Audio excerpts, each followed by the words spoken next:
Hello साथियों। मैं रवि वर्मा आप सभी अपने प्यारे प्यारे विद्यार्थियों का आज बार पुनः अपने यूट्यूब चैनल में स्वागत करता हूं। मैं आज आप सबके सामने क्वेश्चन नंबर 13 लेकर हाजिर हूं। क्वेश्चन नंबर 13 हमसे ये कह रहा है कि उस वैद्युत क्षेत्र की तीव्रता का मान व दिशा बताइए जो अल्फा कण को संतुलित कर सके। अल्फा कण का द्रव्यमान m बराबर दिया गया है 6.68 गुणा 10⁻⁻27 और Q का मान दिया गया है 3.2 गुणा 10⁻⁻19 कूलाम। ये किलोग्राम में दिया गया है, ये कूलाम में दिया गया, मतलब आवेश का मात्रक है। अब आपसे कह रहा है कि वैद्युत क्षेत्र की तीव्रता और उसकी डायरेक्शन चाहिए हम लोगों को, और कह रहा है कि ये आपके पास इस तरह से वैद्युत क्षेत्र है और यहाँ पे कोई कण है, अल्फा कण है जो इस तरह से लटका हुआ है। इसका मतलब जितना फोर्स इधर लग रहा होगा mg की वजह से, इसके भार की वजह से, उतना फोर्स वैद्युत क्षेत्र की वजह से इसके ऊपर लग रहा होगा जो Fe कहलाता है। और हम लोगों को पता है Fe बराबर Q इंटू E हुआ करता है। अब बता है कि संतुलन की अवस्था में अगर ये स्थिर है तो हम कह सकते हैं संतुलन की अवस्था में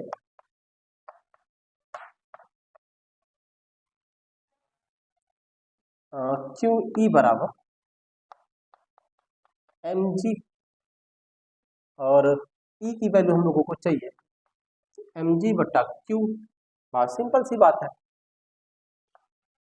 m का मान रखो 6.68 गुणा 10⁻⁻27, G की वैल्यू 9.8 बटा Q का मान है 3.2 गुणा 10⁻⁻19। इसी को हल करके हम लोगों को साथियों वैद्युत क्षेत्र की तीव्रता की वैल्यू चाहिए।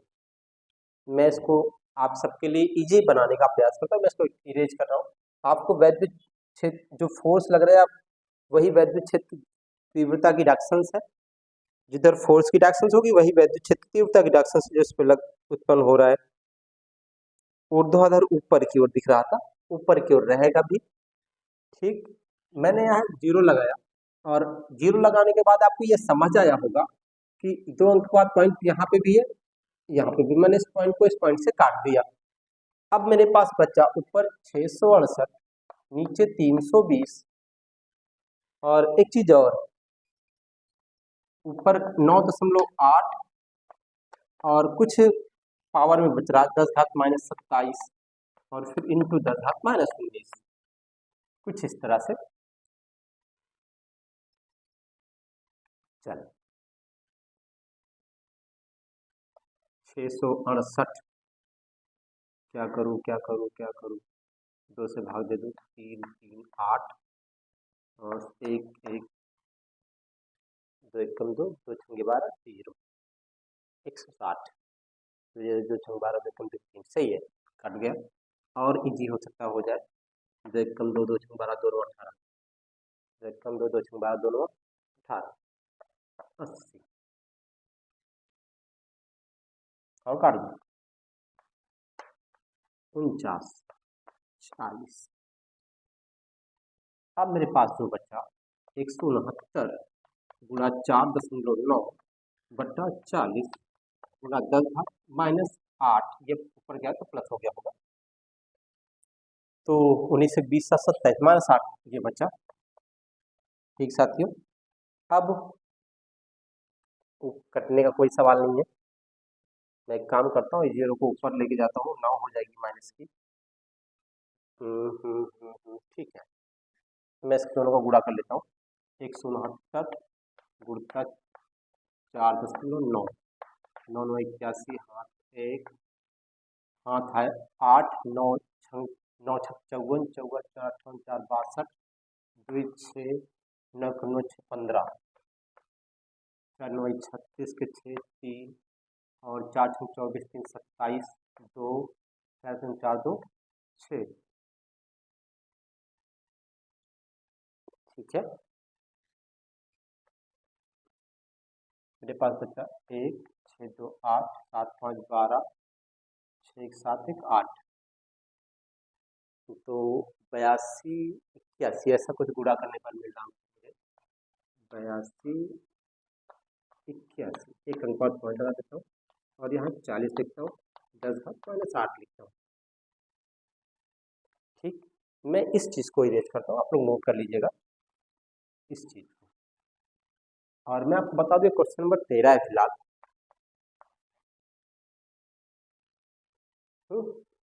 अब मैं 828.1 को 40 से डिवाइड करूँगा, 828.1 को 40 से भाग, 40 दूनी 80,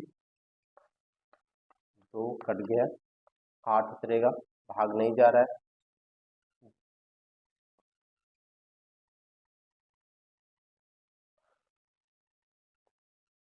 नहीं जा रहा तो क्या करूँ, उतार दूँ, 0 बढ़ाओ,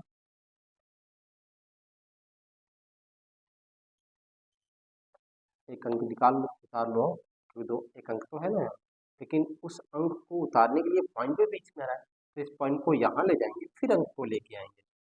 अब 280 कितनी बार लेगा, 4 चौक 16, 8 चौक 32,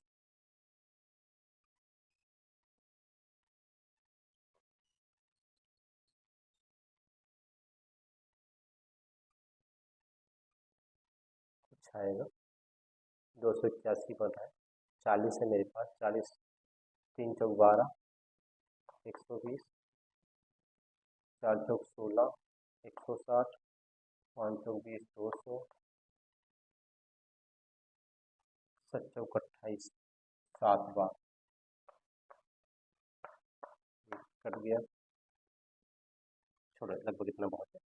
तो मेरे पास बच्चा आपका जो क्वेश्चन 20 ऐसे कुछ बच रहा है, मैं लिखने का प्रयास करता हूँ यहाँ 20.7 गुणा 10 घात माइनस 8, पॉइंट को मैं इधर लेके जाता हूँ तो आपके यहाँ इस तरह से कुछ आ रहा है 7 माइनस, ठीक, पॉइंट इधर आएगा ये, तो एक अंक इसमें जुड़ेगा, जुड़ेगा इसका मतलब एक कम हो जाएगा, क्योंकि जब मैं इधर से इधर चलूंगा तो एक घात यहाँ जुड़ेगी हमेशा, यानी 10 घात एक प्लस होगी तो ये घट जाएगी क्योंकि माइनस में है, तो मेरा आंसर ये मिला। इतना क्या निकाला था मैं इसको अरेंज कर लेता हूँ, मैं इसको लिखता हूँ इधर और ताकि आपके लिए, मेरे पास आया 2.07 पूरा 10 घात माइनस 7, इतना ई निकल रहा था वोल्ट अपान मीटर। ठीक, ऊर्ध्वाधर ऊपर की ओर दिशा क्या रहेगी, ऊर्ध्वाधर ऊपर की ओर। ठीक, कुछ इस टाइप से मिला हम लोगों को ई की वैल्यू। ये तो क्वेश्चन नंबर साथियों रहा 13। हम आपको नेक्स्ट क्वेश्चन की ओर ले चलेंगे, क्वेश्चन नंबर 14 की ओर। मैं इसको इरेज करता हूँ फिलहाल, बहुत ज्यादा काट दिया ना, काटते चले जा रहे थे। चल 14 15, पहले 14 पे चलेंगे फिर 15 पे चलेंगे। क्वेश्चन नंबर 14 हमसे कह रहा है 4 गुणे 10 घात 5 न्यूटन अपान कूलम ई दिया गया है। 4 गुणे 10 घात 5, वो 4.00 दिया, उसका कोई मतलब नहीं फिलहाल, क्योंकि पॉइंट के बाद जीरो कोई मतलब नहीं होता है। एक ऊर्ध्वाधर वैद्युत क्षेत्र ऊपर की ओर है, मतलब वैद्युत क्षेत्र कुछ इस टाइप से कह रहा है आपसे, वैद्युत क्षेत्र कुछ इस टाइप से है। इतना किलोग्राम एक जल की बूंद इसमें लटक रही है, एम दिया गया है 1 किलोग्राम 10 घात 5 या 3 माइनस 4 किलोग्राम, किग्रा दिया गया है, वोल्ट अपान मीटर है। वैद्युत क्षेत्र का मात्रक है, या न्यूटन अपॉन कूलम में दिया गया है, Newton upon coulomb N/c, short form में मैं लिख दिया हूँ। और एक जल की बूंद को रोकता है, बूंद पर आवेश की गणना करनी है। क्या करनी है? आवेश। फिर से इसमें कोई जल की बूंद है, स्वतंत्रता पूर्वक लटकी है, इसका मतलब जितना भार नीचे है उतना फोर्स ऊपर भी काम कर रहा है, ये QE के बराबर होगा। मैंने फिर से आपको कह दिया कि अगर कोई वस्तु स्वतंत्र लटकी है, इसका मतलब उस पर दो तरह के फोर्स काम कर रहे हैं, एक ऊपर की ओर, एक नीचे ओर, तभी वो स्वतंत्र है। ठीक है, QE। एक कहानी आप लोगों ने सुनी होगी बहुत पहले, मैं इसका नाम नहीं जानता हूँ, कि जब एक बार एक ऋषि थे, वो एक आदमी को मतलब अपनी ताकत से एक आदमी को जिंदा ऊपर भेज रहे थे। तो यहाँ से वो ऊपर भेजते गए, ऊपर से यमराज देखे, वो जो यमराज को क्या बोलेंगे, जो स्वर्ग और नरक में होते हैं, भगवान यमराज, जो आत्माओं के क्या बोलेंगे, मुझे बहुत ज़्यादा नॉलेज है इसके बारे में। तो उसने देखा कि तो जिंदा यहाँ आ रहा है। दरअसल वहाँ पर जो लोग जाते हैं स्वर्ग या नर्क में, तो वहाँ पे लोग मर के जाते हैं। उसने ये देखा कि उन्होंने ये देखा कि ये जिंदा यहाँ चला, तो यहाँ से ऋषि जी अपनी ताकत लगाए थे और यमराज ने यहाँ से अपनी ताकत लगा दी। ठीक है, यमराज वो जो आदमी की आत्मा को यहाँ से आता है धरती से लेके जाता है। गाँव में ऐसी कहावत है, फिलहाल मुझसे से मतलब नहीं है कि क्या कहावत है, फिलहाल मैं कहानी ये बता रहा हूँ कि ऊपर जा रहे थे और वहां से उसने ताकत लगा दी यमराज जी ने। फिर वो आदमी बीच में लटक गया, ना तो इधर जा पा रहा था ना तो उधर जा पा रहा था। यानी एक फोर्स यहाँ से काम कर रहा था, एक फोर्स वहां से काम कर रहा था, दो फोर्स संतुलित बल, जितना फोर्स ये लगा उतना फोर्स वो लगा रहा था। इसी प्रकार जितना फोर्स ऊपर लगता है उतना फोर्स नीचे लगता है। ठीक है, आपस में बराबर। क्या चाहिए मुझे? क्यू का मान ई नीचे भेज देता हूँ। तो द्रव्यमान पता है क्या मुझे? द्रव्यमान पता है, लिख दो, आसान है अगर ये हम पता है तो। एक गुणा 10⁻⁴ जी कितना है? 9.8। ई कितना? 4 × 10⁻+5। इसी को हल कर देना है। हाँ चलो, अब क्यू का मान निकालना मुझे 1 मिनट हो सकता है, समस्या आ रही है आपको, बंद कर देता हूँ। तो क्यू का मान मैं यहाँ लिखूंगा ताकि आपको समझ आए। 9.8 बचा और नीचे 4 बचा, ये ऊपर -4 है, ये 5 ऊपर गया, तो इसको मेरे पहुँचा देता हूँ। तो क्यू बराबर आया, इसको भाग दे तो 4 दूनी 8.9 है, एक इस पे चला गया 18 हुआ, 4 चौक 16, ठीक है, 2 बचा होगा 20 हुआ, 4 पंचा 20 और ये -9। अगर आपको समझना हो तो मैं इसको बाहर भाग दे देता हूँ।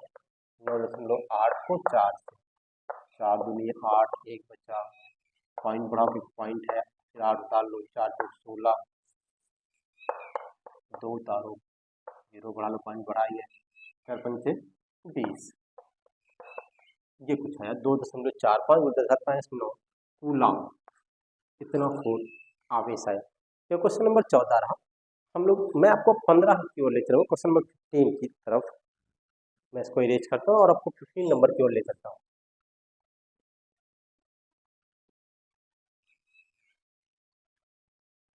क्वेश्चन नंबर 15 देखें,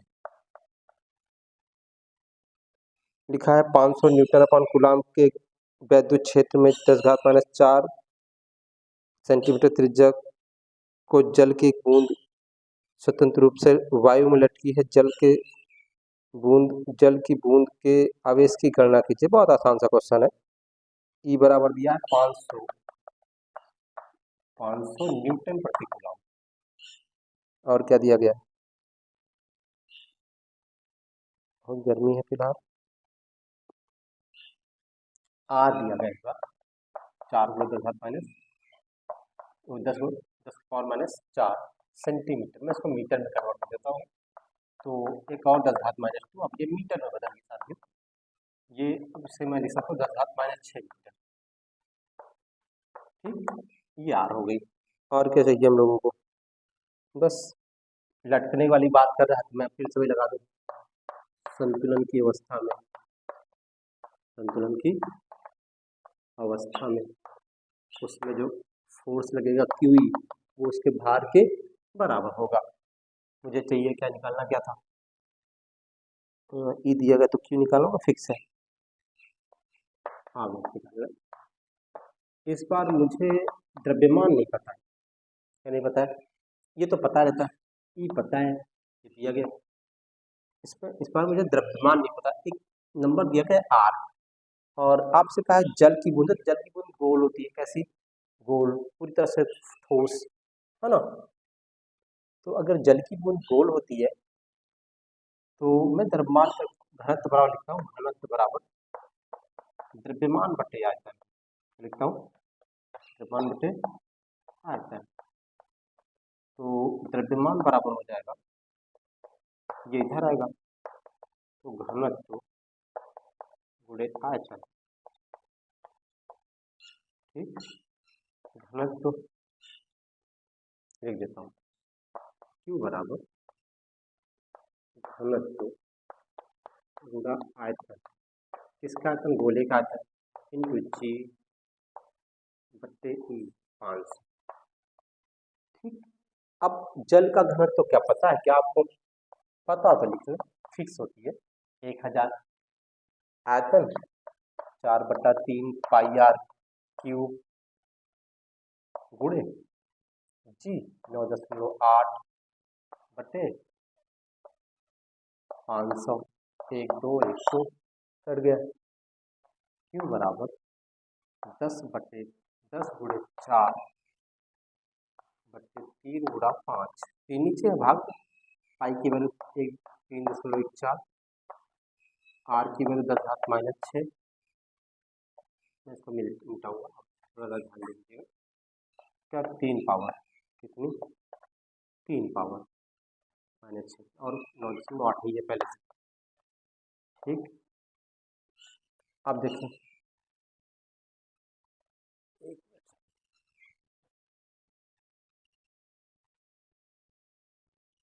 चलो अब देखिए क्यू बराबर आ जाएगा आप लोगों के पास 5 2 10 2 2 चौके 8 गुणा 3.14 10⁻⁸, 3 है ना यहाँ पे, 18,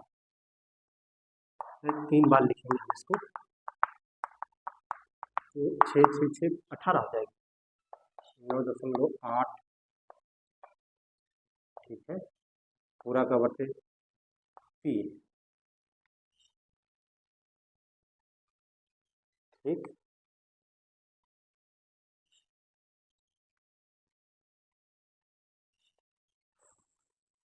अब मैं कुछ मिटाऊंगा, तब आपके सवाल लिखिए, मैं इसको मिटाऊंगा, आप लोग नोट कर लीजिएगा, तो मैं आपको आगे लिखूंगा क्वेश्चन। ठीक, यहाँ पे 9.8 था, क्वेश्चन को यहाँ से आगे से आप लोग लिखिए, क्यू बराबर, आप देखें 8 चौक 32 के 2 हाथ है 3, 8 नम 8 8 3 11, 8 है 1, 8 3 24, 24 से 25, कितने वो पैटर्न लगा दिए, 9.8 बटे 3 गुणा 10⁻⁸, फिर से करो 25 12 गुणे 9.8, गुणा कर लेता हूँ, है ना, लिख देता हूँ गुणा करके, 8 दूनी 16, 6 हाथ है 2 नहीं 1, 8 8 9 हाथ नहीं आए, 8 8 पंचे 40, 40 हाथ नहीं है, तो 40 के 0 हाथ आए 4 इस बार, 8 दूनी 16 4 20 के 20 20, 9 दूनी 18 हाथ है 1, 9 दूनी 18 है, सॉरी 9 दूनी 10 की हाथ आए हैं, फिर से 1, 9 पचे 45, 45 से 46 की हाथ 4 है, 9 दूनी 18 4 22, 6 8 9 8 17 7 हाथ है 1 0 0 1, 6 2 2 4 2 1 2 3 1 2 3 बटे सॉरी यह तो आपका आया क्यू बराबर 246.176 गुणा 10⁻18 बटे 30। अब जो भी आया है साथियों, इसको हम क्या करेंगे, 3 से भाग करेंगे। 46.176 भागा 3। फिलहाल ये मैं करता तो इजी कर लेता, लेकिन आपको लोगों को समझ आए इसलिए मैं आपको एकदम क्लियर करके करता हूँ कि आप चेक कर सकते। 2 अंक लेंगे, 3 8 24, ठीक है, कट गया 6 3 दूनी 6, कट गया 1 तरह पॉइंट के बाद 1 3 में जाएगा नहीं, तो पॉइंट के बाद जाने से पहले पॉइंट लगाएंगे, फिर 7 करेंगे, यहाँ 0 बढ़ा लेंगे, 3 6 18 3 5 15, 5 आया, 2 उतारे कितना 7 6 3 8 24, ऐसा कुछ आएगा। तो ये आया 82.05 लिखते बहुत है 10⁻18, ठीक। इसको मैं इरेज करूँगा इसको। अब इस पॉइंट को मैं यहाँ लेके आऊँगा, तो हम लोग सीधे चल रहे हैं, ठीक। पूरा 10⁻1 कम हो जाएगी, एक जुड़ जाएगी सारी, तो माइनस में तो घट जाएगी। क्या निकाला 23, ये आपका क्यों कम आ रहा है। ये क्वेश्चन नंबर 15 रहा, मैंने आपको 13 बताया, 14 बताया, 15 बताया, ठीक साथियों।